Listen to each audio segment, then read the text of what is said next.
Earthwise മീഡിയയിലേക്ക് സ്വാഗതം. റോഡുമില്ല, വാഹനങ്ങളുമില്ല, bike പോലുമില്ലാത്ത ഒരു നാട് ഈ ലോകത്തിലുണ്ട്. ഒരു നിമിഷം കണ്ണടച്ചു നിന്നാൽ കാതുകളിൽ പക്ഷികളുടെ മധുര സംഗീതം മാത്രം. ഇളം കാറ്റിന്റെ നനുത്ത തലോടൽ, ഇതൊക്കെ ആരുടെയും മനസ്സ് ശാന്തമാക്കാനുള്ള പ്രകൃതിയുടെ മരുന്നാണ്. പുത്തൻ സാങ്കേതിക വിദ്യകൾ അനുദിനം വർദ്ധിച്ചു വരുന്ന ഇക്കാലത്ത് റോഡും വാഹനങ്ങളുമില്ലാതെ വികസന സ്വപ്നങ്ങളെ അകറ്റി നിർത്തുന്ന ഒരു നാടുണ്ടെന്ന് പറഞ്ഞാൽ വിശ്വസിക്കാനാകുമോ? എങ്കിൽ നെതർലൻഡിലേക്ക് ചെല്ലണം. നഗരത്തിന്റെ തിരക്കുകളിൽ നിന്നും ഒഴിഞ്ഞ് പ്രകൃതിയുടെ എല്ലാ സൗന്ദര്യങ്ങളും ആവാഹിച്ച കഥകളിൽ മാത്രം കേട്ടുപരിചയമുള്ള വടക്കിന്റെ വെനീസ് എന്നറിയപ്പെടുന്ന ചെറുഗ്രാമത്തിന്റെ പേര് ഗീതൂൺ. റോഡുകൾക്ക് സമാനമായ രീതിയിൽ കൊച്ചു കനാലുകൾ.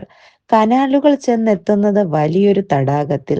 റോഡിൽ വാഹനങ്ങൾ പോകുന്നത് പോലെ കനാലിലൂടെ ഇടയ്ക്കിടെ ബോട്ടുകൾ, താറാവിൻ കൂട്ടങ്ങൾ.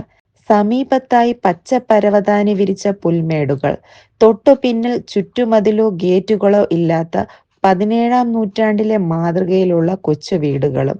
വീടുകളെ പൊതിഞ്ഞ മനോഹരമായ ഉദ്യാനങ്ങളും. നെതർലൻഡ് പ്രവിശ്യയിലെ ആംസ്റ്റർഡാമിൽ നിന്ന് 1.5 മണിക്കൂർ യാത്ര ചെയ്താൽ ഗീതൂൺ എത്താം. 10-ാം നൂറ്റാണ്ടിലുണ്ടായ വെള്ളപ്പൊക്കത്തിന്റെ അവശിഷ്ടങ്ങളായ ചതുപ്പു നിലത്തിൽ നൂറുകണക്കിന് ആടുകളുടെ കൊമ്പുകൾ നിവാസികൾ കണ്ടെത്തിയതിൽ നിന്നാണ് ഗീതൂൺ എന്ന പേരിന്റെ ഉദ്ഭവം. മനോഹരമായി നിലനിർത്തിയിരിക്കുന്ന ഗ്രാമാന്തരീക്ഷം. AD 1230 മെഡിറ്ററേനിയൻ പ്രദേശങ്ങളിൽ നിന്ന് കുടിയേറിയവരാണ് ഗ്രാമം സ്ഥാപിച്ചത്. 1958 ബെൽറ്റ് ഹാൻസ്ട്ര എന്ന ഡച്ച് സംവിധായകന്റെ ഫാൻഫെയർ എന്ന ചിത്രമാണ് ഗ്രാമത്തെ പ്രശസ്തമാക്കിയത്.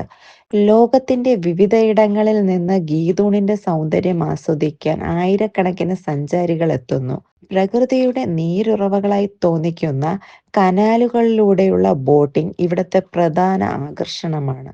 യാത്രക്കിടെ ബോട്ട് നിർത്തി ഭക്ഷണം കഴിക്കാൻ പാകത്തിന് റെസ്റ്റോറന്റുകളും മ്യൂസിയങ്ങളും. വ്യാപിച്ചു കിടക്കുന്ന കനാൽ ശൃംഖലകൾക്ക് കുറുകെ 180-ലധികം മരപ്പാലങ്ങളും ഇവിടെയുണ്ട്. മിക്ക വീടുകളിലേക്കും കയറി ചെല്ലണമെങ്കിൽ പാലം കടക്കണം. തണുപ്പുകാലത്ത് കനാലുകൾ തണുത്തുറയുന്നതിനാൽ വിനോദസഞ്ചാരികൾക്ക് ഐസ് സ്കേറ്റിംഗ് പരീക്ഷിക്കാനും അവസരമുണ്ട്.